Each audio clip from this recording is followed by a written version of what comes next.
Dan sejarah mencatat bahwa pada waktu terjadi peperangan antara orang Filistin dan orang Israel, tabut Allah dibawa ke tengah-tengah perkemahan tentara orang-orang Israel.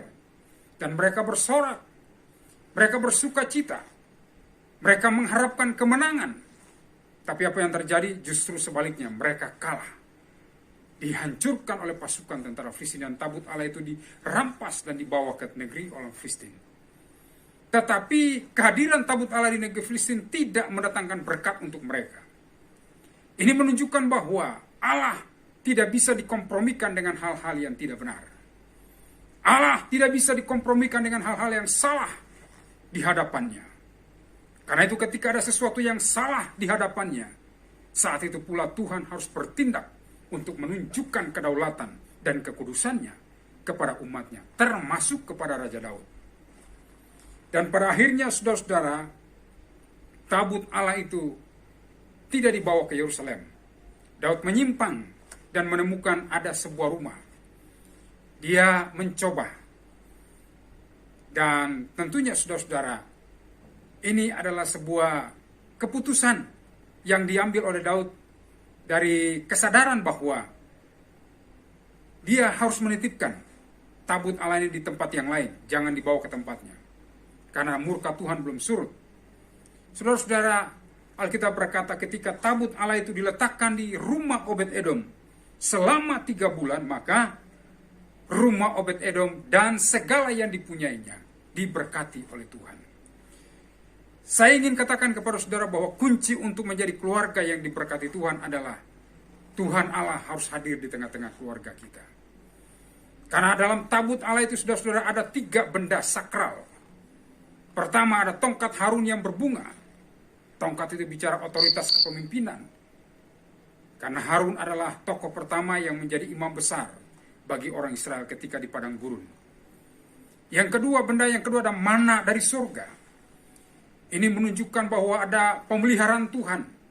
Melalui mana itu orang Israel di padang gurun selama 40 tahun dipelihara.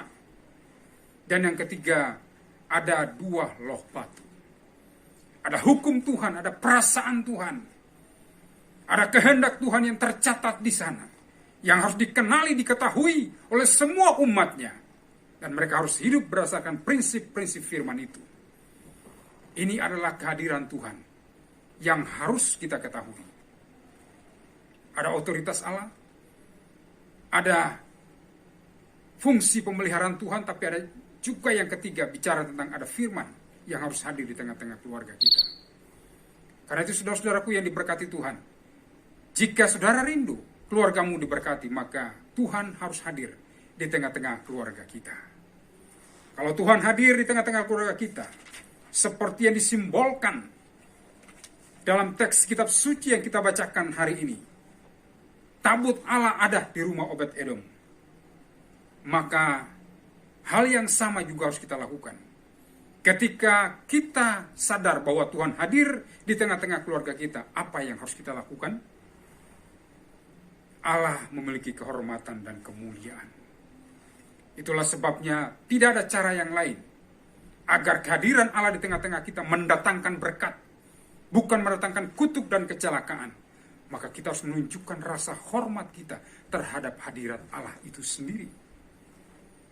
Ada banyak orang rajin ke gereja, beribadah, semua jenis kebaktian dihadiri, tapi dia tidak menunjukkan rasa hormat dan takut kepada Tuhan.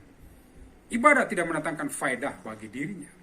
Saya percaya Obed-Edom diberkati karena dia memberikan respon yang benar dan tepat terhadap kehadiran Allah di tengah-tengah rumahnya. Dia pasti menjaga hidupnya. Dia pasti mengajar seisi rumahnya untuk takut kepada Tuhan, untuk menghormati Tuhan, untuk menghargai Tuhan. Jangan hidup sembarangan. Kata kuncinya di sana. Jadi kita harus melakukan apa yang Tuhan mau. Kalau dia hadir, maka kehadirannya harus dihormati dan dihargai. Orang yang menghargai Tuhan adalah orang yang tunduk sepenuhnya kepada Tuhan dan mau menyenangkan hati Tuhan. Demikian firman Tuhan yang dapat saya bagikan kepada saudara. Tuhan Yesus memberkati dan menyertai kita semua. Amin.